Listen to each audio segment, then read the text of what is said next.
لله رب العالمين والصلاة والسلام على أشرف رسول الله الأمين وعلى آله وصحبه أجمعين. رب اشرح لي صدري ويسر لي أمري واحلل عقدة من لساني يفقهوا قولي.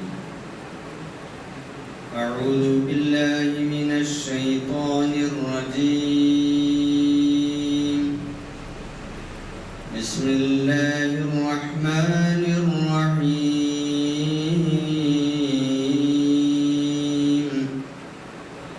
وإذ ابتلى إبراهيم ربه بكلمات فأتمهن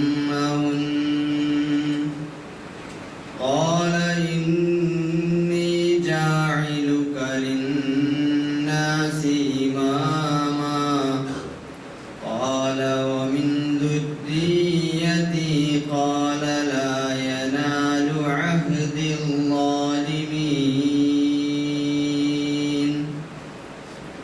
صدق الله العظيم. ബഹുമാന്യരായ സഹോദരന്മാരെ, സത്യവിശ്വാസികൾ, ജീവിതത്തിലുടനീളം അല്ലാഹു സുബ്ഹാനഹു വ തആലയുടെ വിധിവിലക്കുകളും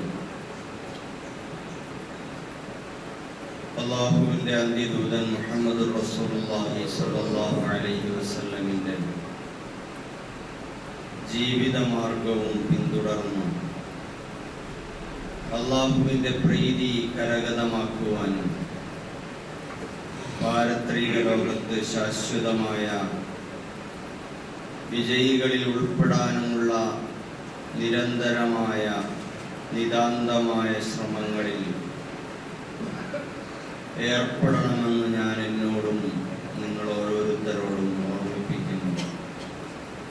അല്ലാഹു സുബ്ഹാനഹു വ തആല നാം ഏവരെയും അവൻ്റെ ഏറ്റവും പ്രിയപ്പെട്ട സച്ചരിതരിൽ ഉൾപ്പെടുത്തി അനുഗ്രഹിക്കുമാറാകട്ടെ.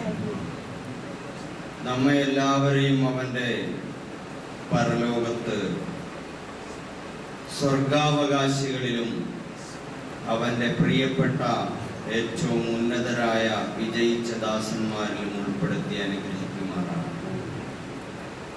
നമ്മെ വിട്ടുപിരിഞ്ഞു പോയ നമ്മുടെ മാതാപിതാക്കൾ, സഹോദരി സഹോദരന്മാർ, ഇണകൾ, മക്കൾ, ബന്ധുമിത്രാദികൾ, കൂട്ടുകുടുംബാദികൾ, സ്നേഹിതന്മാർ, സഹപ്രവർത്തകർ, സഹായികൾ, സർവോപരി നമ്മുടെ ഗുരുവര്യന്മാർ, നമുക്ക് വേണ്ടപ്പെട്ടവർ, ലോക മുഅ്മിനീങ്ങൾ, മുഅ്മിനാത്തുകൾ എല്ലാവർക്കും അല്ലാഹു പുറത്തു കൊടുക്കുമാറാണ്. സ്വർഗം നൽകി അനുഗ്രഹിക്കുമാറാണ്. ലോകത്തിൻ്റെ വിവിധ ദിക്കുകളിൽ അല്ലാഹുവിൻ്റെ ദീനിൻ്റെ സംരക്ഷണത്തിനും അതിൻ്റെ നീതിക്കും വേണ്ടി പോരാടുന്നവരെ അല്ലാഹു സഹായിക്കുമാറാകണം. ഗസയിലെ, റഫയിലെ നമ്മുടെ സഹോദരങ്ങളെ അല്ലാഹു സഹായിക്കുമാറാകണം. അവരുടെ ശത്രുക്കളെ അവരെ അല്ലാഹു പരാജയപ്പെടുത്തുമാറാകണം. ഫലസ്തീനും മസ്ജിദുൽ അഖ്സയും എത്രയും വേഗം അല്ലാഹു നമുക്ക് വീണ്ടെടുത്ത് നൽകി ലോക മുസ്ലിം ഉമ്മത്തിന് ഇസ്സത്ത് പ്രദാനം ചെയ്യുമാറാകണം. നമ്മുടെ കൂട്ടത്തിൽ രോഗം കൊണ്ട് വലയുന്നവർ, കടം കൊണ്ട് ബുദ്ധിമുട്ടുന്നവർ, മക്കളില്ലാതെ വിഷമിക്കുന്നവർ, ജോലിയില്ലാതെ കഷ്ടപ്പെടുന്നവർ, എല്ലാ പ്രയാസം അനുഭവിക്കുന്നവർക്കും അല്ലാഹു എല്ലാവിധ സഹായവും നൽകി അനുഗ്രഹിക്കും. സഹോദരന്മാരെ, പരിശുദ്ധമായ ദുൽഹജ്ജ് മാസം പിറക്കുകയാണ്. മഹാനായ ഇബ്രാഹിം നബി അലൈഹിസ്സലാത്തു വസ്സലാം ഭൂലോകത്ത് ഉയർത്തിപ്പിടിച്ച ലാ ഇലാഹ ഇല്ലല്ലാഹ് എന്ന മഹത്തായ ആദർശ മുദ്രാവാക്യത്തിൻ്റെ അത് കടന്നുപോയ വഴികളുടെ, അതിൻ്റെ ജൈത്രയാത്രകളുടെ മഹത്തായ പാഠങ്ങളാണ് ലോകമെമ്പാടുമുള്ള മനുഷ്യ സമൂഹത്തിന് ഈ മഹത്തായ ദുൽഹജ്ജ് മാസത്തിലെ സൽക്കർമ്മങ്ങളും ആരാധനകളും ആഘോഷങ്ങളുമെല്ലാം സമ്മാനിക്കുന്നു. ഇബ്രാഹിം നബി അലൈഹിസ്സലാത്തു വസ്സലാം ഉയർത്തിപ്പിടിച്ച തൗഹീദിന്റെ ഏകദൈവ വിശ്വാസത്തിന്റെ ആദർശ ദൃഢതയും അഭിമാനകരമായ നിലപാടും സത്യവിശ്വാസികൾ അയവിറക്കുകയും ഏറ്റുവാങ്ങുകയും അതുമായി മുമ്പോട്ട് പോവുകയും ചെയ്യുക എന്നതാണ് ഈ മാസങ്ങൾ നമ്മെ വിളിച്ചുണർത്തി പറഞ്ഞുകൊണ്ടിരിക്കുന്നത്. ഈജിപ്റ്റ് അടക്കി വാണിരുന്ന സ്വേച്ഛാധിപതിയും അക്രമിയുമായ നമ്രൂദിന്റെ ഏകാധിപത്യ ഭരണത്തിനെ ചോദ്യം ചെയ്തുകൊണ്ടും ബഹുദൈവത്വ പൗരോഹിത്യത്തിന്റെ അന്ധവിശ്വാസങ്ങൾക്കെതിരെ ലാ ഇലാഹ ഇല്ലല്ലാഹ് ഉയർത്തിപ്പിടിച്ചുകൊണ്ട് ആഞ്ഞടിച്ചുകൊണ്ടുമാണ് ഇബ്രാഹിം നബി അലൈഹിസ്സലാം മുമ്പോട്ട് പോയത്. അവിടെയൊക്കെയും ഇബ്രാഹിം നബി അലൈഹിസ്സലാമിനെ അല്ലാഹു സുബ്ഹാനഹു വ തആല ഒരു വലിയ സമൂഹം ചെയ്തു തീർക്കേണ്ട പണിയെ ഒറ്റയ്ക്ക് ചെയ്യാൻ, അല്ലെങ്കിൽ തന്റെ മോനും ഏതാനും കുടുംബാംഗങ്ങളുമായി ചേർന്ന് ചെയ്യാൻ തിരഞ്ഞെടുക്കുകയായിരുന്നു. ഇന്ന ഇബ്രാഹിമ കാന ഉമ്മതൻ, ഇബ്രാഹിം അലൈഹിസ്സലാം ഒരു ഉമ്മത്തായിരുന്നു, ഒരു സമൂഹമായിരുന്നു എന്ന് അല്ലാഹു സുബ്ഹാനഹു വ തആല വിശേഷിപ്പിക്കുന്നു. ഗണിതശാസ്ത്രപരമായി ഒരാളെ ഒരു സമൂഹം എന്ന് പറയുന്നത് തെറ്റാണ്. എന്നാൽ സാമൂഹ്യ ശാസ്ത്രപരമായി ഒരാൾക്ക് ഒരു സമൂഹമായി പ്രവർത്തിക്കാൻ കഴിയും. ആളൊരു ഒറ്റയാൾ പ്രസ്ഥാനമാണെന്ന് പറയുന്നത് പോലെ ഇബ്രാഹിം നബി അലൈഹിസ്സലാം ഒരു പ്രസ്ഥാനം തന്നെയായിരുന്നു എന്ന് നമുക്ക് പറയാൻ കഴിയും. മാത്രമല്ല, അങ്ങനെയുള്ള ഒരു സമൂഹത്തെ ലോകത്തിന്റെ മുമ്പിൽ ഇബ്രാഹിം നബി അലൈഹിസ്സലാത്തു വസ്സലാം രൂപപ്പെടുത്തി കാണിച്ചു കൊടുത്തിട്ടാണ് ഈ ലോകത്തോട് വിട പറഞ്ഞത്. സഹോദരങ്ങളെ, ഈ ദുൽഹജ്ജ് മാസം പിറക്കുമ്പോ നമ്മൾ അഭിമുഖീകരിക്കുന്നതും അത്തരത്തിലുള്ള ആസറിന്റെ ബഹുദൈവത്വ പ്രവണതകളെയും നമ്രൂദിന്റെ ഏകാധിപത്യ ഹിംസാത്മകമായ ആക്രമണ സ്വഭാവങ്ങളെയുമാണ് നമ്മളും അഭിമുഖീകരിച്ചുകൊണ്ടിരിക്കുന്നത്. പുതിയ കാലത്തെ ആസറിയൻ നമ്രൂദിയൻ സ്വഭാവങ്ങളെ ലാ ഇലാഹ ഇല്ലല്ലാഹയുടെ വിശ്വാസ ദൃഢത കൊണ്ട് അതിജീവിക്കാനുള്ള കരുത്ത് നേടുക എന്നതാണ് പരിശുദ്ധ ഖുർആനും ആ ഖുർആൻ ഉയർത്തി കാണിക്കുന്ന ഇബ്രാഹിം നബി അലൈഹിസ്സലാമും നമ്മളോട് പറഞ്ഞുകൊണ്ടിരിക്കുന്നത്. നമ്മുടെ ഈ കാലഘട്ടത്തില് ഇക്കഴിഞ്ഞ ആഴ്ചയിൽ ഏറ്റവും അധികം ഇന്ത്യ മഹാരാജ്യത്തെ പൗരന്മാരെ അവരുടെ മസ്തിഷ്കങ്ങളെ ചൂടുപിടിപ്പിച്ച, ഏറെ കോളിളക്കങ്ങൾ സൃഷ്ടിച്ച വളരെ പ്രധാനപ്പെട്ട ഒരു സാമൂഹിക രാഷ്ട്രീയ സംഭവ വികാസമായിരുന്നു നമ്മുടെ തെരഞ്ഞെടുപ്പ് ഫലം, അതിന്റെ പ്രഖ്യാപനം. സഹോദരങ്ങളെ, വംശീയമായ വെറുപ്പിന്റെ രാഷ്ട്രീയത്തിലൂടെ മുസ്ലിങ്ങളാദി പിന്നോക്ക ജനവിഭാഗങ്ങളെ, മതന്യൂനപക്ഷങ്ങളെ അപകടപ്പെടുത്താനും അപായപ്പെടുത്താനും ഇറങ്ങിപ്പുറപ്പെട്ട ഒരു പ്രത്യേക രാഷ്ട്രീയ വിഭാഗം അവരുടെ ഹിംസാത്മകമായ മുന്നോട്ടു പോക്കിൽ ഇവിടെയുണ്ടായിരുന്ന സാമ്പ്രദായികമായ പരമ്പരാഗതമായ മുഖ്യ പ്രതിപക്ഷ പാർട്ടി അവരുടെ ഉള്ളിലുള്ള ആഭ്യന്തരപരമായ ദൗർബല്യങ്ങൾ കാരണം പ്രധാന പ്രതിപക്ഷമായി ഉയർന്നു വരാൻ അവർക്ക് സാധിക്കാതെ ആത്മവിശ്വാസം നഷ്ടപ്പെട്ട് അവർ ഛിന്ന ഭിന്നമായി നിൽക്കുന്ന ഒരു സന്ദർഭത്തിൽ ഇന്ത്യ മുന്നണി എന്ന പേരില് ഒരുപാട് പ്രതിസന്ധികൾ ഉണ്ടായെങ്കിലും അവസാനവട്ടം മുന്നോട്ട് വന്ന ഒരു ജനകീയ രാഷ്ട്രീയ സഖ്യം അത് കുറെ കൂടി ഗൃഹപാഠങ്ങൾ ചെയ്തിരുന്നെങ്കിൽ, ഹോംവർക്കുകൾ ചെയ്തിരുന്നെങ്കിൽ നമ്മുടെ ഇന്ത്യയെ നമുക്ക് തിരിച്ചു പിടിക്കാമായിരുന്നു എന്ന ഒരു ശുഭപ്രതീക്ഷയാണ് വൈകി നമുക്ക് മനസ്സിലാക്കാൻ കഴിയുന്നത്.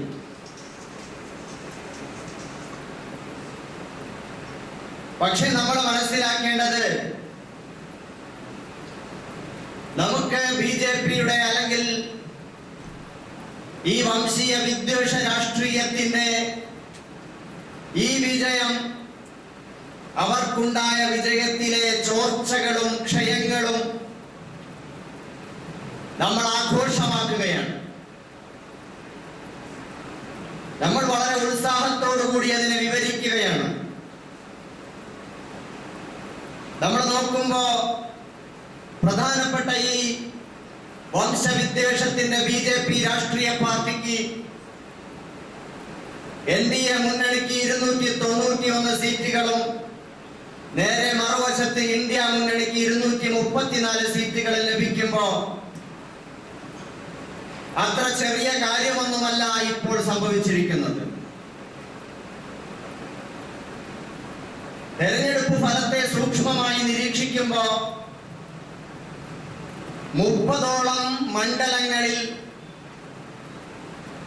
BJP ജയിക്കുന്നത് വെറും 500-ൽ താഴെ ഭൂരിപക്ഷത്തിന് മാത്രമാണ്. അതോടൊപ്പം 100ഓളം മണ്ഡലങ്ങളിൽ 1000-ൽ താഴെ ഭൂരിപക്ഷത്തിനുമാണ്. രാജ്യത്ത് ഏറ്റവും അധികം വർഗീയ വിഷം തുപ്പി വെറുപ്പിന്റെ രാഷ്ട്രീയം പടർത്തിയിരുന്ന UP മുഖ്യന്റെ UP അത് തകർന്നടിയുന്ന രംഗമാണ് നമുക്ക് കാണാൻ കഴിഞ്ഞത്.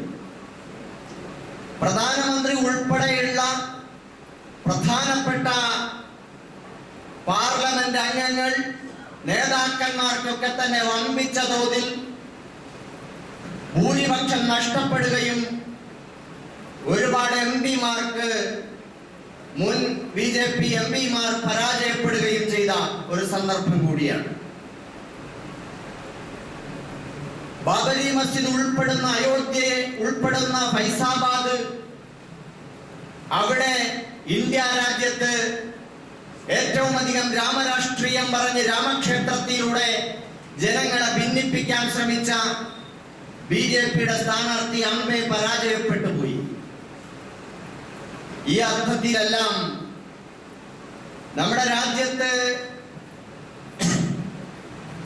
ഇന്ത്യയുടെ പക്ഷത്ത് നിന്ന് ഒരു ജനകീയ രാഷ്ട്രീയം ഉയർത്താൻ വേണ്ടി ശ്രമിച്ചപ്പോ ശുഭലക്ഷണങ്ങൾ ഒരുപാട് കാണാൻ നമുക്ക് സാധിച്ചിട്ടുണ്ട്.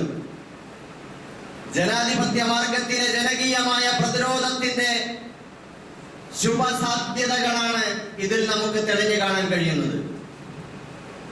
പക്ഷെ ഇവിടെ നമുക്ക് ദൗർഭാഗ്യകരമായി മറ്റൊരു വശം നമുക്ക് മറക്കാൻ കഴിയില്ല. നമ്മുടെ രാജ്യത്തെ ജനാധിപത്യത്തിലൂടെ ജയിച്ചു വരുന്ന പാർലമെന്റ് അംഗങ്ങളായാലും നിയമസഭാ പ്രതിനിധികളായാലും ഇവരൊക്കെ തന്നെ അവർ ആണയിട്ട് മുമ്പോട്ട് വരുന്ന ഈ ജനാധിപത്യം, അവരുടെ ജനാധിപത്യവാദത്തിൽ അവർക്ക് വിശ്വാസ്യത പുലർത്താൻ സാധിക്കുന്നില്ല എന്നുള്ളതാണ്. എത്രത്തോളം എന്നാൽ ജയിച്ചു വരുന്ന MP-മാരെയും MLA-മാരെയും പ്രത്യേകം കൂട്ടിട്ട് പ്രത്യേകം റിസോർട്ടുകളിൽ താമസിപ്പിക്കേണ്ട ഗതികേടാണ് ഓരോ പാർട്ടികൾക്കും ഉണ്ടായിക്കൊണ്ടിരിക്കുന്നത്. സ്വന്തം പാർട്ടിയിൽ ജയിച്ചു വന്നയാളെ ഇലക്ഷനിൽ കൂടെ നിൽക്കുമെന്ന് ഒരു ഉറപ്പില്ലാത്ത ഒരു സന്ദർഭമാണ് എല്ലാവർക്കും ഉണ്ടായിക്കൊണ്ടിരിക്കുന്നത്.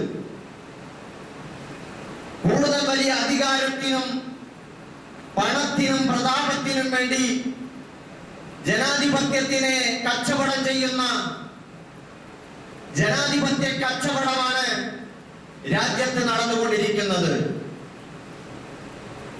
സഹോദരങ്ങളെ, ഇവിടെയാണ് നമ്മുടെ രാജ്യത്തെ ജനങ്ങൾ ജനാധിപത്യം എന്ന് പറയുമ്പോ ജനങ്ങൾക്ക് വേണ്ടി ജനങ്ങളാൽ തെരഞ്ഞെടുക്കപ്പെടുന്ന ജനങ്ങളുടെ ഭരണം എന്ന് പറയുമ്പോ ഈ ജനങ്ങൾക്കു വേണ്ടി എന്ന ആ ഭാഗത്തിന് നമ്മൾ അടിവരയിടുകയാണ്. For the people.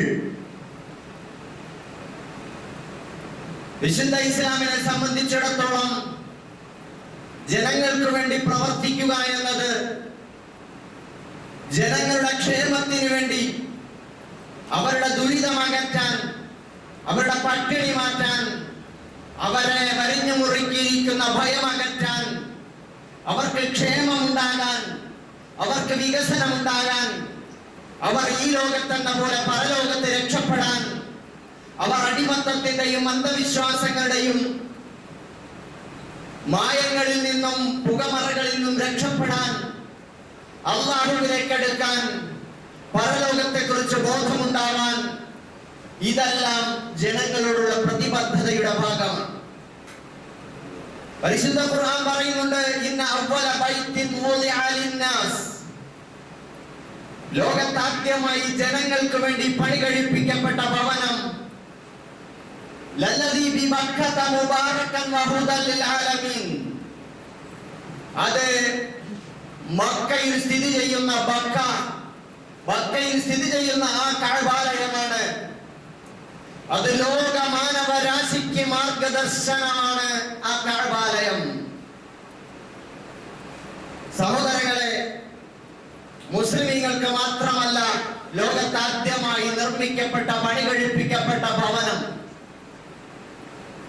അഥവാ കഅബ ഷരീഫ്, ഇബ്രാഹിം ഇസ്മായിൽ അലൈഹിസ്സലാം രണ്ടുപേരും ചേർന്നിട്ട് പണി കഴിപ്പിച്ച ആ കഅബാലയം, അത് ആദ്യത്തെ ഭവനം. ആ ഭവനം ജനങ്ങൾക്ക് വേണ്ടിയുള്ള ഭവനമാണ്, ലോകത്തിന് മാർഗദർശനമാണ്. വംശീയതയിൽ നിന്ന്, വർഗീയതയിൽ നിന്ന്, പക്ഷപാതിത്വത്തിൽ നിന്ന്, എല്ലാ തരത്തിലുമുള്ള സങ്കുചിത ചിന്താഗതികളിൽ നിന്ന്, അതിൽ നിന്നെല്ലാം, അതിന്റെ ഇടുങ്ങിയ വൃത്തങ്ങളിൽ നിന്ന് മാനവരാശിയെ മോചിപ്പിച്ച് മനുഷ്യൻ എന്ന ഒരു മേൽവിലാസത്തിൽ ലോകത്ത് മുഴുവൻ മനുഷ്യരെ അണിനിരത്തുന്ന മഹത്തായ ഒരു സംസ്കാരത്തിന്റെ കേന്ദ്ര ഹെഡ് ഓഫീസാണ് മഹത്തായ കഅബ ഷരീഫ്. സഹോദരങ്ങളെ, ആ കഅബ ഷരീഫ് ലോകത്തിന്റെ മുമ്പിൽ വിളിച്ചു പറയുന്നത് വിശ്വമാനവികതയാണ്, ഫോർ ദ പീപ്പിൾ എന്ന സങ്കല്പമാണ്. മനുഷ്യരുടെ വിശപ്പ്, മനുഷ്യരുടെ പട്ടിണി, മനുഷ്യരുടെ ദാഹം, മനുഷ്യരുടെ വേദന, മനുഷ്യരുടെ പ്രയാസങ്ങൾ, അതാണ് ലോകത്തിന്റെ മുമ്പിൽ ഉയർത്തിപ്പിടിക്കുന്നത്. ഇബ്രാഹിം നബി അലൈഹിസ്സലാത്തു വസ്സലാം എല്ലാവിധ സങ്കുചിതത്വങ്ങളിൽ നിന്നും ഇടുക്കങ്ങളിൽ നിന്നും പുറത്തു വന്ന പ്രവാചകനാണ്. സ്വന്തം വീട്ടിൽ നിന്നും എറിഞ്ഞാട്ടപ്പെട്ട നിലയിൽ പുറത്തു പോകേണ്ടി വന്നു. ലാ ഇലാഹ ഇല്ലല്ലാഹ് ഉയർത്തിപ്പിടിച്ചപ്പോ ഗൃഹനാഥനായ പിതാവായ ആസർ ഇബ്രാഹിം അലൈഹിസ്സലാമിനെ അവിടെ നിന്നും പുറത്താക്കി. വീട്ടിന്റെ വൃത്തത്തിൽ നിന്നും പുറത്തു വന്ന് മാനവരാശിക്ക് വേണ്ടിയുള്ള വിശാലമായ ലാ ഇലാഹ ഇല്ലല്ലാഹ്, അടിമത്തം അല്ലാഹ്ക്ക് മാത്രം, ആരാധന അല്ലാഹ്ക്ക് മാത്രം, ഒരു പുരോഹിതനും ഒരു പിതാവിനും ഒരു രാജാവിനും ഒരു യജമാനനും മുമ്പിൽ അടിയറവെക്കേണ്ടതല്ല മനുഷ്യന്റെ സ്വാതന്ത്ര്യം. ഇഷ്ടമുള്ള വിശ്വാസം മുറുകെ പിടിക്കണം എന്ന ആ പ്രഖ്യാപനത്തോടെ ഇബ്രാഹിം നബി അലൈഹിസ്സലാം വീട്ടിൽ നിന്ന് പുറത്തു വന്നു. നാട്ടിലിറങ്ങി ഈജിപ്റ്റ് ദേശത്ത് അടക്കി വാണിരുന്ന നമ്രൂദ് രാജാവിന്റെയും ജനങ്ങളുടെയും മുമ്പിൽ ലാ ഇലാഹ ഇല്ലല്ലാഹ് വിളിച്ചു പറഞ്ഞു. അങ്ങനെ ലാ ഇലാഹ ഇല്ലല്ലാഹ് വിളിച്ചു പറഞ്ഞ ഇബ്രാഹിം നബി അലൈഹിസ്സലാത്തു വസ്സലാം അവസാനം അഗ്നികുണ്ഡത്തെ നേരിടേണ്ടി വന്നു. കരിനിയമങ്ങൾ പാസാക്കപ്പെട്ടു. ഇബ്രാഹിമിനെ അഗ്നികുണ്ഡത്തിൽ എറിയുക എന്ന് നാട്ടിലെ മുഖ്യൻ രാജാവ് പ്രഖ്യാപിച്ചു. അദ്ദേഹത്തിന്റെ പരിവാരങ്ങളും മന്ത്രിമാരും അതിനുവേണ്ടിയുള്ള ശ്രമങ്ങൾ നടത്തി. അഗ്നികുണ്ഡത്തിൽ എരിഞ്ഞടങ്ങേണ്ട ഇബ്രാഹിം അലൈഹിസ്സലാം ആളിക്കത്തുന്ന അഗ്നിക്ക് നടുവിൽ നിന്നും വളരെ പുഞ്ചിരിച്ചുകൊണ്ട് സുസ്മേര വദനനായി ഇറങ്ങി വരുന്ന രംഗമാണ് ലോകം കണ്ടത്. ആ ഇബ്രാഹിം നബി അലൈഹിസ്സലാമിന്റെ നാട്ടിൽ നിന്ന് പുറത്താക്കപ്പെട്ടു. പിന്നീട് നേരെ പോകുന്നു. നിരന്തരം ഓരോ രാജ്യങ്ങൾ താണ്ടി പ്രബോധനങ്ങൾ നിർവഹിച്ച് ഫലസ്തീനിലൂടെ കഅബാലയത്തിൽ മക്കയിലെത്തി. അവിടെ അല്ലാഹു തആല ഒരു സ്ഥാനം നിർണയിച്ചു കൊടുത്തു കഅബ നിർമ്മിക്കാൻ.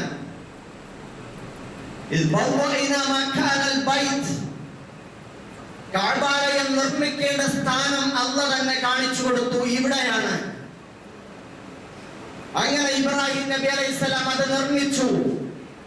ലോകത്തെ മുഴുവൻ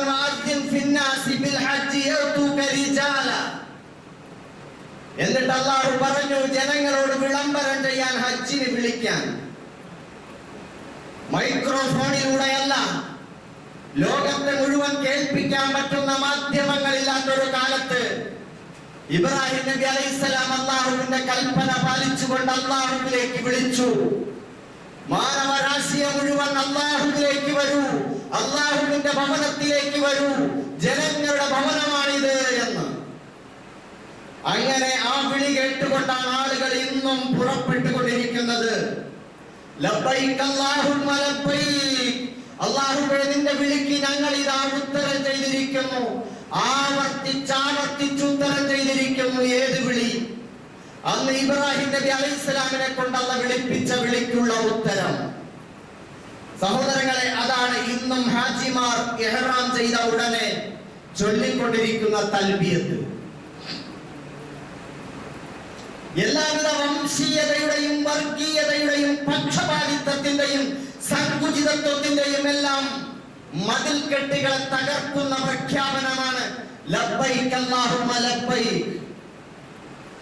അങ്ങനെ ഇബ്രാഹിം നബി അലൈഹിസ്സലാമിന്റെ വിളിക്ക് ഉത്തരം ചെയ്തുകൊണ്ട്, അഥവാ അല്ലാഹുവിന്റെ വിളിക്ക് ഉത്തരം ചെയ്തുകൊണ്ട് ആളുകൾ പുറപ്പെടുകയാണ്. ജനങ്ങൾക്ക് വേണ്ടിയുള്ള ഭവനമാണത്. മനുഷ്യൻ എന്ന മേൽവിലാസമാണ് അവന്റെ സകലമാന മേൽവിലാസം. അവൻ അവന്റെ വീട്ടിൽ നിന്ന് പുറത്തു വരുന്നു, യാത്ര പറയുന്നു, വീട്ടുകാരോട് യാത്ര പറയുന്നു. മരിച്ചവനെ പോലെയാണ് അവൻ പുറത്തിറങ്ങുന്നത്. നാട്ടുകാരോട് യാത്ര പറയുന്നു. അവന്റെ മേൽവിലാസം എല്ലാം മാറ്റി ഇഹ്റാമിൽ പ്രവേശിച്ചതോടുകൂടി അവൻ ആകെ ഒരു ഉടുമുണ്ടും ഒരു മേൽമുണ്ടും മാത്രം ധരിച്ചുകൊണ്ട് അവൻ നേരത്തെ ധരിച്ചിരുന്ന മുഴുവൻ മേലങ്കികളും മേലാപ്പുകളും മാറ്റിയിട്ട് അവന്റെ എല്ലാ വിലാസങ്ങളെയും അവൻ തിരസ്കരിച്ചുകൊണ്ട് അവൻ ഒരു മനുഷ്യനായി മാറുകയാണ്. ഈ ഭൂഗോളത്തിലെ ഒരു മനുഷ്യൻ. ആ മനുഷ്യനായി പാൽക്കടൽ പോലെ അവൻ ഇങ്ങനെ തുള്ളി തുള്ളിയായി ലോകത്തിന്റെ മിൻകുല്ലി ഫജ്ജിൻ അമീഖ്, എല്ലാ ഇടുങ്ങിയ പ്രദേശങ്ങളുടെ ഉള്ളകങ്ങളിൽ നിന്നും ആളുകൾ ഇങ്ങനെ കാൽനടയായും വാഹനങ്ങളിലും ഇങ്ങനെ വരികയാണ്. എന്നിട്ട് കഅബാലയത്തിന്റെ ചുറ്റും ഒരു പാൽക്കടൽ പോലെ ഒഴുകി പരക്കുകയാണ് അവൻ. മനുഷ്യത്വത്തെ നിർമ്മിക്കുകയാണ്. മാനവികതയെ അവർ നിർമ്മിച്ച് കാണിക്കുകയാണ്. അവിടെ വെളുത്തവനും കറുത്തവനും ഉയരമുള്ളവനും കുറിയവനും ആണും പെണ്ണും സമ്പന്നനും ദരിദ്രനും പ്രധാനമന്ത്രിയും പ്രജയും രാജാവും പ്രജയും പ്രധാനമന്ത്രിയും പൗരനും ന്യായാധിപനും അന്യായക്കാരനും സകലരും ഒരേ ജലബിന്ദുവിനെ പോലെ ഒന്നായി ആർക്കും ഒരു വ്യത്യാസവുമില്ലാതെ ആ കഅബാലയത്തിന്റെ ചുറ്റും മനുഷ്യൻ പരന്നൊഴുകുകയാണ്. ഇതാണ് ഫോർ ദ പീപ്പിൾ, ജനങ്ങൾക്ക് വേണ്ടി. മനുഷ്യരെ നിങ്ങളൊന്നാണ്, നിങ്ങളുടെ റബ്ബൊന്ന്, നിങ്ങളൊന്ന് എന്ന് അതേ കഅബാലയത്തിന്റെ തിരുമുറ്റത്ത് നിന്ന് മഹാനായ മുഹമ്മദ് റസൂലുള്ളാഹി സ്വല്ലല്ലാഹു അലൈഹി വസല്ലം വിളിച്ചു വിളംബരം ചെയ്തു. അതാണ് ഇന്നും നടന്നുകൊണ്ടിരിക്കുന്നത്. ആ ഒരു സമൂഹത്തെ, ഇസ്ലാമിക സമൂഹത്തെ നിർമ്മിച്ചെടുത്തുകൊണ്ട് അല്ലാഹു സുബ്ഹാനഹു വ തആല പറഞ്ഞത് എന്താ? കുന്തും ഖൈറ ഉമ്മത്തിൻ ഉഖ്രിജത് ലിന്നാസ്, നിങ്ങൾ ഏറ്റവും ഉത്കൃഷ്ടമായ മഹോന്നതമായ ഒരു സമൂഹമാണ്. എന്തിന്റെ പേരിലാണ്? നിങ്ങളുടെ സമ്പത്തിന്റെ പേരിലോ, അധികാരത്തിന്റെ പേരിലോ, തറവാടിത്തത്തിന്റെ പേരിലോ, നിങ്ങളുടെ ഗോത്ര മഹിമയുടെ പേരിലോ, നിങ്ങളുടെ ഭാഷയുടെയോ വേഷത്തിന്റെയോ ചിഹ്നത്തിന്റെയോ നാടിന്റെയോ ഒന്നിന്റെ പേരിലുമല്ല. ഉഖ്രിജത്ത് ലിന്നാസ്, ജനങ്ങൾക്കു വേണ്ടി ഉയർത്തെഴുന്നേൽപ്പിക്കപ്പെട്ട, പുറത്തു കൊണ്ടുവരപ്പെട്ട സമൂഹമാണ് നിങ്ങൾ. ജനങ്ങൾക്കു വേണ്ടി പുറത്തു കൊണ്ടുവരപ്പെട്ട സമൂഹം. എവിടെ നിന്ന് പുറത്തു കൊണ്ടുവന്നു? വീട്ടിന്റെ ഉള്ളകത്ത് നിന്നും അവനെ പുറത്തു കൊണ്ടുവന്നു ഹജ്ജ്. നാടിന്റെ ദേശാതിർത്തിയിൽ നിന്ന് അവനെ പുറത്തു കൊണ്ടുവന്നു. അവന്റെ തന്നെ മേൽവിലാസങ്ങളെ മുഴുവനും തിരസ്കരിക്കാൻ അവരോട് പറഞ്ഞു. ഇഹ്റാം എല്ലാം ഹറാമാക്കി. നീ ഇപ്പോൾ ലോകത്തെ ഒരു പൗരനാണ്, നിനക്ക് വേറെ ഒരു മേൽവിലാസവും ഇല്ല. ഇനി നീ ചിന്തിക്കേണ്ടത് എന്താണ്? നിന്റെ നേതാവ് മുഹമ്മദുർ റസൂലുള്ളാഹി സ്വല്ലല്ലാഹു അലൈഹി വസല്ലം ഹജ്ജത്തുൽ വദാഇന്റെ വേളയിൽ ലോകത്തോട് വിളംബരം ചെയ്ത മഹത്തായ സന്ദേശമാകണം. എന്താണ് ആ സന്ദേശം?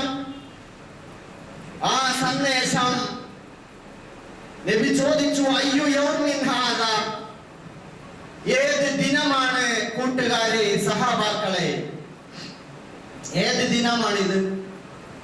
അയ്യു ബലദിൻ ഹാദാ, അയ്യു ഷഹരിൻ ഹാദാ, ഇതേത് മാസമാണ്, ഇതേത് നാടാണ്, ഇതേത് സ്ഥലമാണ്, ഏത് ദിവസമാണ്? സഹാബാക്കൾ നിശബ്ദരായി.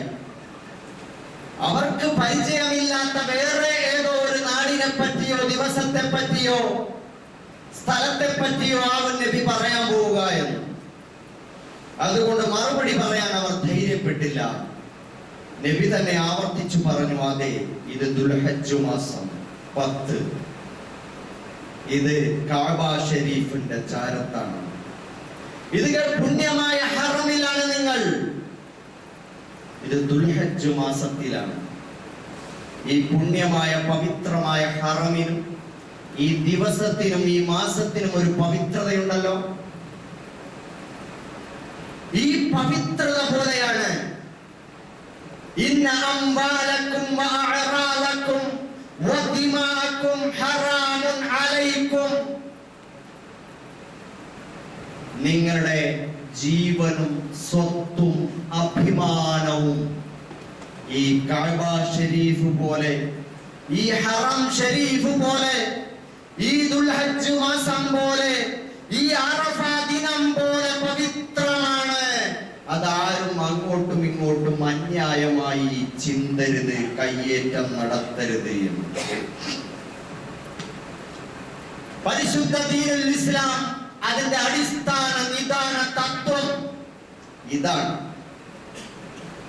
ഹിഫ്ളുൻ നസ്ൽ, ഹിഫ്ളുൽ മാൽ, ഹിഫ്ളുൽ ദമ, ഹിഫ്ളുൽ ദീൻ, ജനങ്ങളുടെ ജീവനും സ്വത്തും അഭിമാനവും മതവും അവകാശങ്ങളും എല്ലാം സംരക്ഷിക്കുക, വംശാവലിയും എല്ലാം സംരക്ഷിക്കുക എന്നതാണ് ദീനിന്റെ അടിസ്ഥാന തത്വം.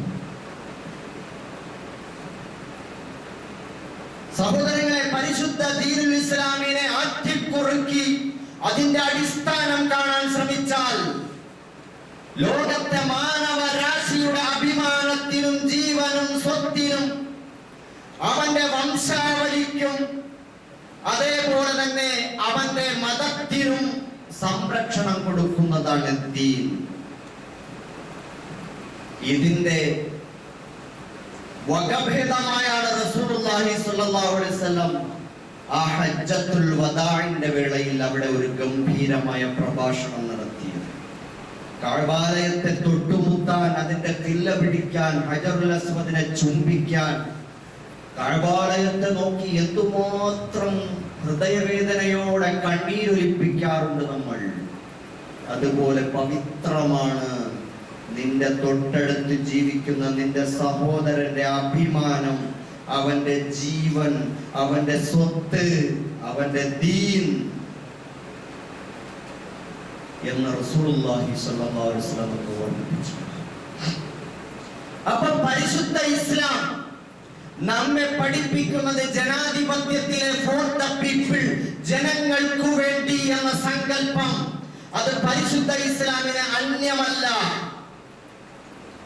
നമ്മളാണ് അതിന്റെ ഏറ്റവും അർഹതയോടെ അതിനെ പ്രാവർത്തികമാക്കാൻ ബാധ്യതപ്പെട്ടവർ. ഇന്ന് ജനാധിപത്യം കച്ചവടം ചെയ്യപ്പെട്ടുകൊണ്ടിരിക്കുന്നു. ജനങ്ങളാൽ തെരഞ്ഞെടുക്കപ്പെടുന്ന ജനങ്ങളുടെ പ്രതിനിധികൾ അവരെ വഞ്ചിക്കുകയും പറ്റിക്കുകയും ചെയ്തുകൊണ്ട് കണ്ടവന്റെ പണം തട്ടിയെടുക്കാൻ, അവന്റെ പണം സ്വന്തമാക്കാൻ, അധികാരം സ്വന്തമാക്കാൻ വേണ്ടി അവർ ജനാധിപത്യത്തെ കച്ചവടം ചെയ്തുകൊണ്ടിരിക്കുകയാണ്. അതിനുവേണ്ടി ജനാധിപത്യത്തെ വിലക്ക് വാങ്ങാൻ വേണ്ടി ഭരിച്ചിരുന്ന പാർട്ടി നേരത്തെ തന്നെ ഈഡിയ ഉപയോഗിച്ച് കണ്ടവരുടെ മുഴുവൻ സ്വത്ത് കണ്ടുകെട്ടാനും പിടിച്ചെടുക്കാനും എല്ലാ ശ്രമങ്ങളും നടത്തി. അവരെ പാപ്പരാക്കാനുള്ള ശ്രമം നടത്തി. എന്നിട്ട് സ്വന്തം ഖജനാവിലേക്ക് പണം മുഴുവൻ കുന്നുകൂട്ടി മീഡിയകളെ വിലക്കെടുത്തു. എല്ലാ വർഗങ്ങളെയും, ഭരണവർഗങ്ങളെയും, ഉദ്യോഗസ്ഥ വൃന്ദങ്ങളെയും, ജനപ്രതിനിധികളെയും വിലക്ക് വാങ്ങാൻ. ഇത് പണാധിപത്യമാണ്, ഇത് സ്വേച്ഛാധിപത്യമാണ്, ഇത് വംശവിദ്വേഷത്തിന്റെ ആധിപത്യമാണ് ഇവിടെ ഉണ്ടായിത്തീർന്നിരിക്കുന്നത്. താൽക്കാലികമായി ഈ വംശവിദ്വേഷത്തിന്റെ രാഷ്ട്രീയ, ഈ തെരഞ്ഞെടുപ്പ് രാഷ്ട്രീയത്തിൽ അവർക്കുണ്ടായിരിക്കുന്ന താൽക്കാലികമായ നാമമാത്രമായ വിജയം, അത് നമുക്ക് ഇത്രയൊക്കെയായി പരിമിതപ്പെട്ടല്ലോ എന്നോർത്ത് താൽക്കാലികമായ ഒരു സന്തോഷമൊക്കെ ആവാം. പക്ഷേ നമുക്ക് നമ്മളെ സ്വയം വിചാരണ ചെയ്തുകൊണ്ട് മുമ്പോട്ട് പോകാൻ കഴിയില്ല. ആത്മവിശ്വാസം നഷ്ടപ്പെട്ട ഒരു സമൂഹമായതുകൊണ്ട് ഇന്ത്യ മുന്നണി പോലെയുള്ള ഒരു മുന്നണിക്ക് നേരത്തെ ആത്മവിശ്വാസത്തോടെ ഗൃഹപാഠം ചെയ്ത് മുമ്പോട്ട് പോകാൻ അവർക്ക് സാധിച്ചില്ല. ഈ നഷ്ടത്തിന് നമ്മൾ വലിയ, ഈ ഒരു പരാജയത്തിന് വലിയ നമ്മൾ വില കൊടുക്കേണ്ടി വരുമെന്ന് നമ്മൾ ഓർക്കണം. താൽക്കാലികമായ വിജയമാണെങ്കിലും അതല്ലെങ്കിൽ നാമമാത്രമായ വിജയമാണെങ്കിലും അധികാരത്തിലെത്തുന്ന ഈ വംശീയ പാർട്ടി അവരുടെ പ്രഖ്യാപിതമായ അജണ്ടയുമായി മുമ്പോട്ട് പോവുക തന്നെ ചെയ്യുമെന്ന യാഥാർത്ഥ്യം നമ്മൾ മറന്നു പോകരുത്. അങ്ങനെ മുമ്പോട്ട് പോകുമ്പോ നമ്മുടെ മുമ്പിലുള്ള പോംവഴികൾ എന്താണ്? ജനാധിപത്യത്തിന്റെ സാധ്യമായ മുഴുവൻ ശ്രമങ്ങളും ജനകീയമായ രാഷ്ട്രീയത്തിലൂടെ കെട്ടിപ്പടുക്കാനും ഒത്തുനിൽക്കാനും നമ്മൾ ശ്രമിക്കുന്നതോടൊപ്പം ഇബ്രാഹിം നബി അലൈഹിസ്സലാത്തു വസ്സലാമിന്റെ പ്രിയപ്പെട്ട അനുയായികൾ എന്ന നിലയിൽ നമുക്ക് ഒരുമിച്ച് നിൽക്കാൻ സാധിക്കണം. വിശ്വാസത്തെ മുറുകെ പിടിക്കാൻ കഴിയണം. ലാ ഇലാഹ ഇല്ലല്ലാഹ് മുറുകെ പിടിച്ചുകൊണ്ട് ഏത് അഗ്നികുണ്ഡങ്ങളെയും അതിജീവിക്കാൻ നമുക്ക് സാധിക്കണം. സാധിക്കും. ഈമാൻ ഉണ്ടെങ്കിൽ നമുക്കത് സാധിക്കും. സഹോദരങ്ങളെ, ആ അർത്ഥത്തിൽ ഇബ്രാഹിം നബി അലൈഹിസ്സലാം നമുക്കൊരു ഭാഗത്ത് സമർപ്പണത്തിന്റെ മാതൃകയാണെങ്കിൽ മറുഭാഗത്ത് പ്രതീക്ഷയുടേതാണ്. ഇബ്രാഹിം നബി അലൈഹിസ്സലാം അഗ്നികുണ്ഡത്തിലേക്ക് സ്വന്തത്തെ എടുത്തെറിഞ്ഞു കൊടുത്തപ്പോ എല്ലാം നശിച്ച് ചാരമായി പോവുകയല്ല ചെയ്തത്, അന്തസ്സുള്ള ജീവിതം തിരികെ കിട്ടുകയാണ് ചെയ്തത്. സ്വന്തം പുത്രൻ ഇസ്മായിൽ അലൈഹിസ്സലാമിന്റെ കഴുത്തിൽ കത്തിവെച്ച് അറുക്കാൻ വേണ്ടി പറഞ്ഞപ്പോ അറുക്കാൻ തയ്യാറായതിലൂടെ ഒരു മകൻ, ഒരു നരബലി നടക്കുകയല്ല ചെയ്തത്, മറിച്ച് സമർപ്പണത്തിന് സന്നദ്ധമായപ്പോൾ അവിടെ സുഭിക്ഷതയുടെ ഒരു മുട്ടനാടിനെ തിരിച്ചു കിട്ടുകയാണ് ചെയ്തത്. സ്വന്തം കുഞ്ഞിനെ കൊണ്ടുപോയി മക്ക മണൽക്കാട്ടിലെ ഊഷരമായ ഭൂമിയിൽ എറിയാൻ പറഞ്ഞപ്പോ എറിഞ്ഞതിലൂടെ ഒരു കുടുംബം തകർന്നു പോവുകയല്ല ചെയ്തത്, ലോകത്തിന് മുഴുവൻ അനുസ്മരിക്കാൻ പറ്റുന്ന സംസമിന്റെ പ്രതീക്ഷയുടെ ഉറവ പൊട്ടിയൊഴുകുകയാണ് ചെയ്തത്. ഇതേപോലെ ഒരു വിശ്വാസി ഒരിക്കലും നിരാശപ്പെടേണ്ടതില്ല. അല്ലാഹു അവരുടെ കൂടെ ഉണ്ടാകും. പക്ഷേ പഴയകാല ആലസ്യങ്ങളും മടിയും അവരുടേതായ നിരുത്തരവാദപരമായ മുമ്പോട്ട് പോക്കുകളും അവസാനിപ്പിക്കണം. നമുക്ക് ഉത്തരവാദിത്തത്തോടെ മുന്നോട്ട് പോകാൻ നമുക്ക് സാധിക്കണം. സഹോദരങ്ങളെ, പരിശുദ്ധമായ കഅബാലയത്തെ പറ്റി അല്ലാഹു തആല പറഞ്ഞത് ആ കഅബാലയം എന്താണ്? വഇദ് ജഅൽനൽ ബൈത മസാബത്തൻ ലിന്നാസി വഅംന. ഇത് ജനങ്ങൾക്ക് സ്ഥിരതയുടെ ഒരു കേന്ദ്രം എന്നാണ്. മസാബത്ത്, സുബൂത്തോടെ സ്ഥിരതയോടെ കാലുറപ്പിച്ച് നിൽക്കാൻ പറ്റുന്ന ഇടമാണ് കഅബാലയം. അത് നിർഭയത്വത്തിന്റെ കേന്ദ്രം എന്നാണ്. അതിന്റെയൊക്കെ പ്രതീകമാണ് നമ്മുടെയും പള്ളികൾ. അള്ളാഹുവിന്റെ അനുഗ്രഹത്താൽ നമ്മളും ഒരു പള്ളി പണിയാൻ തീരുമാനിച്ചു. അതിന്റെ ഭാഗമായി താൽക്കാലികമായി നമ്മൾ ഇങ്ങോട്ട് മാറി. ആ പള്ളി ഇപ്പോൾ പൊളിച്ചു പണിയാനുള്ള ശ്രമങ്ങൾ നടന്നുകൊണ്ടിരിക്കുകയാണ്. നമ്മൾ അള്ളാഹുവിന്റെ ഭവനങ്ങളെ ആ അർത്ഥത്തിൽ ആദർശത്തിന്റെയും ആദർശ ദൃഢതയുടെയും സംസ്കാരത്തിന്റെയും നിർഭയത്വത്തിന്റെയും കേന്ദ്രങ്ങളാക്കി മാറേണ്ടതുണ്ട്. നല്ല നീയത്തോടുകൂടി ഇബ്രാഹിം നബി അലൈഹിസ്സലാത്തു വസ്സലാം പഠിപ്പിച്ചതുപോലെ ഈമാന്റെയും അമലു സ്വാലിഹാത്തിന്റെയും അതുപോലെ ഭൗതികമായ എല്ലാവിധ സുഭിക്ഷതയുടെയും ക്ഷേമത്തിന്റെയും നിർഭയത്വത്തിന്റെയും കേന്ദ്രമായി നമ്മുടെയും പള്ളി മാറേണ്ടതുണ്ട്. ആ അർത്ഥത്തിൽ നമുക്ക് നമ്മുടെ പള്ളിയെ നന്നായി പരിപാലിക്കാനും പുതുക്കി പണിയാനും സാധിക്കണം. നിങ്ങളുടെ കഴിവിന്റെ പരമാവധി. ഈ ദുനിയാവിൽ ഒരുപാട് കാലമൊന്നും ആരും ജീവിക്കാൻ പോകുന്നില്ല. ഏതെങ്കിലും വഴിമാറി വരുന്ന, ഏതെങ്കിലും അസാധാരണമായി വരുന്ന ഒരു മുഴ നമ്മളെയും കൊണ്ടങ്ങ് പോയേക്കാം.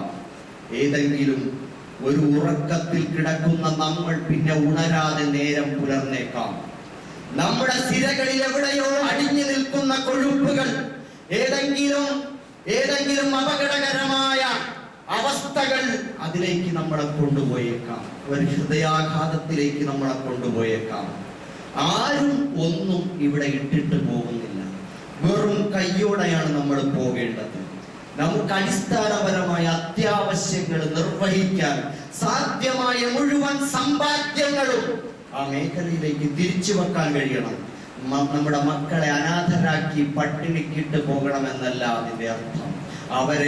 അവരെ അനാഥരായി ദരിദ്രരായി ഒഴിവാക്കുന്നതിനേക്കാൾ ഇസ്സത്തോടെ പോകുന്നത് തന്നെയാണ് അഭികാമ്യം. അനന്തര സ്വത്തുക്കൾ വേണം.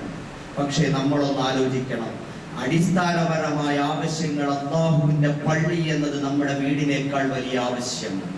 അതുകൊണ്ട് നിങ്ങളുടെ കഴിവിന്റെ പരമാവധി അല്ലാഹുവിന്റെ ഭവനത്തിന് വേണ്ടി എനിക്കെന്ത് കൊടുക്കാൻ കഴിയുമെന്ന് വീണ്ടും വീണ്ടും ആലോചിക്കണം. മറ്റുള്ളവരോട്, നമ്മുടെ പള്ളിക്ക് വേണ്ടി മറ്റുള്ളവരോട് പോയി ചോദിക്കേണ്ട അവസ്ഥ വരുന്നതിന് മുമ്പ് നമ്മുടെ വീട്ടുകാര്യങ്ങൾ നമ്മുടെ വീട്ടിന്റെ അകത്ത് തന്നെ നമുക്ക് തീർക്കാൻ കഴിയുമോ എന്ന് നമ്മൾ നോക്കണം. അതുകൊണ്ട് ഇൻഷാ അല്ലാഹ് നമ്മുടെ മഹല്ല് കമ്മിറ്റിയുടെ നേതൃത്വത്തിൽ 4-5 ടീമുകൾ നിങ്ങളെ സമീപിക്കും. വീടുകളിൽ നിങ്ങളെ സമീപിക്കും. അവരോട് വളരെ ഉദാരമായി, വളരെ സ്നേഹത്തോടെ, വളരെ സഹകരണ മനോഭാവത്തോടെ. ചിലപ്പോ നിങ്ങൾ വല്ലാത്ത ഒരവസ്ഥയിലേക്ക് നിൽക്കുന്ന സമയമായിരിക്കും. വരുന്നവർക്ക് അത് അറിയാൻ കഴിയില്ല. എന്നാലും നല്ല നിലയിൽ അവരെ സ്വീകരിക്കും. ചിലപ്പോ നിങ്ങൾക്ക് അല്ലാഹു നല്ല ഫദ്ല് ഔദാര്യം തന്ന നല്ല അവസ്ഥയിലായിരിക്കും. വരുന്നവർക്കും അത് അറിയാൻ പറ്റൂല. അത് നിങ്ങൾക്കും പടച്ചോനും മാത്രമേ അറിയുള്ളൂ. അതുകൊണ്ട് അവരെ വെറും കൈയോടെ മടക്കരുത്. നല്ല ഒരു സംഭാവന നിങ്ങളുടെ ഉമ്മമാരും അവരതുപോലെ തന്നെ സഹോദരിമാരും ഭാര്യമാരും ഇവർക്കൊക്കെ അവരുടേതായ സമ്പാദ്യങ്ങളും ഉണ്ടാകും. അവരെയും പ്രേരിപ്പിക്കണം, കൊച്ചുകുട്ടികളെയും പ്രേരിപ്പിക്കണം. ഇൻഷാ അല്ലാഹ് എത്രയും പെട്ടെന്ന് നമുക്ക് ഇതിന്റെ പണി പൂർത്തിയാക്കണം. അതിന് ഏറ്റവും പ്രധാനം സാമ്പത്തികമാണ്. നിങ്ങളുടെ കഴിവിന്റെ പരമാവധി അതിനുവേണ്ടി സഹായിക്കണം. അല്ലാഹു സുബ്ഹാനഹു വ തആല നമ്മുടെ എല്ലാ സദഖകളെയും പരിപൂർണമായി കബൂൽ ചെയ്യുമാറാകട്ടെ. അല്ലാഹു ഏറ്റവും ശരിയായ നിലയിലുള്ള ഈമാനും നിലപാടും കൈക്കൊള്ളാൻ അല്ലാഹു നമ്മളെ സഹായിക്കുമാറാകട്ടെ. നമ്മുടെ പള്ളിയെ അല്ലാഹു എത്രയും പെട്ടെന്ന് വളർത്തി ഉയർത്തി അതിന്റെ പണി പൂർത്തിയാക്കി ഇസ്സത്തുള്ള കണ്ണുകളെ കുളിർപ്പിക്കുന്ന അല്ലാഹുവിന്റെ ദീനിന്റെ ഒരു കേന്ദ്രമാക്കി അല്ലാഹു നമുക്ക് നൽകി അനുഗ്രഹിക്കുമാറാകട്ടെ. സഹോദരന്മാർ, ആരെല്ലാം അല്ലാഹുവിന്റെ ഈ പള്ളിക്ക് വേണ്ടി സംഭാവനകൾ അർപ്പിച്ചിട്ടുണ്ടോ, അർപ്പിക്കാൻ ഉദ്ദേശിക്കുന്നുണ്ടോ, ആരെല്ലാം കരുതി വെച്ചിട്ടുണ്ടോ, എല്ലാവരെയും അല്ലാഹു കബൂലാക്കട്ടെ. പടച്ചവനെ, നീ എല്ലാവരെയും സഹായിക്കണേ അല്ലാഹുവേ. ആരെയും നീ വെറും കൈയോടെ മടക്കല്ലേ അല്ലാഹുവേ. ഈ സംഭാവനകൾ തരുന്നവർ അവരുടെ ഓരോരോ ആഗ്രഹങ്ങളും അഭിലാഷങ്ങളും പ്രയാസങ്ങളും സങ്കടങ്ങളും ഉള്ളിലൊതുക്കിയാണല്ലോ റബ്ബേ തരുന്നത്. അതെല്ലാം നീ കാണുന്നവരും കേൾക്കുന്നവരുമാണല്ലോ അല്ലാഹുവേ. അതെല്ലാം നീ നിറവേറ്റി കൊടുക്കണേ അല്ലാഹ്. മക്കളില്ലാത്തവർക്ക് സ്വാലിഹീങ്ങളായ മക്കളെ കൊടുക്കണേ അല്ലാഹ്. ദാരിദ്ര്യവും കടവും കൊണ്ട് ബുദ്ധിമുട്ടുന്നവരുടെ ദാരിദ്ര്യവും കടബാധ്യതകളും എത്രയും പെട്ടെന്ന് മാറ്റി അവർക്ക് സമൃദ്ധിയും പൂർണ്ണമായ ലാഭവും അവർക്ക് സമ്പത്ത് നൽകി അനുഗ്രഹിക്കണേ അല്ലാഹുവേ. പടച്ചവനെ, രോഗം കൊണ്ട് പൊറുതിമുട്ടുന്നവരുടെ രോഗങ്ങൾ പരിപൂർണമായി ശിഫയാക്കി കൊടുക്കണേ അല്ലാഹുവേ. പടച്ചവനെ, മരണപ്പെട്ടു പോയവർക്ക് പുണ്യം കിട്ടാൻ സദക്ക ചെയ്ത മക്കൾ, ബന്ധുമിത്രാദികൾ, അവരുടെ സദക്കകൾ നീ കബൂലാക്കണേ അല്ലാഹുവേ. പടച്ചവനെ, അവർക്ക് സ്വർഗത്തിൽ അത്യുന്നതമായ പദവികൾ കൊടുക്കണേ റഹ്മാനെ. ഞങ്ങളുടെ സമ്പത്തിലും ജീവിതത്തിലും എല്ലാം ബർക്കത്തും ഖൈറും നൽകി അനുഗ്രഹിക്കണേ അല്ലാഹുവേ. ഞങ്ങളുടെ സകല കാര്യങ്ങളും നീ ഏറ്റെടുക്കണേ അല്ലാഹ്. ഫലസ്തീനിലെ നിരപരാധികളായ ഞങ്ങളുടെ സഹോദരങ്ങൾ കഷ്ടപ്പെടുന്നു റഹ്മാനെ. ക്രൂരമായ പീഡനങ്ങൾക്ക് ഇരയാക്കപ്പെടുന്നു റബ്ബേ. നീ അവരെ സഹായിക്കണേ അല്ലാഹുവേ. തടവറകളിൽ കഴിയുന്ന ഞങ്ങളുടെ സഹോദരങ്ങൾക്ക് എത്രയും പെട്ടെന്ന് മോചനം നൽകണേ അല്ലാഹ്. പ്രയാസപ്പെടുന്നവരുടെ പ്രയാസങ്ങൾ മാറ്റണേ റബ്ബേ. ഫലസ്തീനിൽ മസ്ജിദുൽ അഖ്സയും എത്രയും പെട്ടെന്ന് നീ തിരികെ നൽകണേ റബ്ബേ. പടച്ചവനെ, ഞങ്ങളുടെ എല്ലാ സദുദ്ദേശങ്ങളും നീ സഫലമാക്കി തരണേ അല്ലാഹ്. നിന്റെ നബി സല്ലല്ലാഹു അലൈഹി വസല്ലം എന്തെല്ലാം ഖൈറാത്തുകൾ നിന്നോട് ചോദിച്ചോ അതെല്ലാം ഞങ്ങളും ചോദിക്കുന്നു റഹ്മാനെ. അല്ലാഹുവേ, നിന്നോട് എന്തെല്ലാം കാവൽ ചോദിച്ചോ അതിൽ നിന്നെല്ലാം ഞങ്ങളും കാവൽ ചോദിക്കുന്നു റബ്ബേ. ഞങ്ങളുടെ കൈകളെ നീ തട്ടിക്കളയരുത് റഹ്മാനെ. റബ്ബനാ തഖബ്ബൽ മിന്നാ ഇന്നക അന്തസ് സമീഉൽ അലീം വതുബ് അലൈനാ ഇന്നക അന്തത് തവ്വാബുർ റഹീം. ആമീൻ ബിറഹ്മ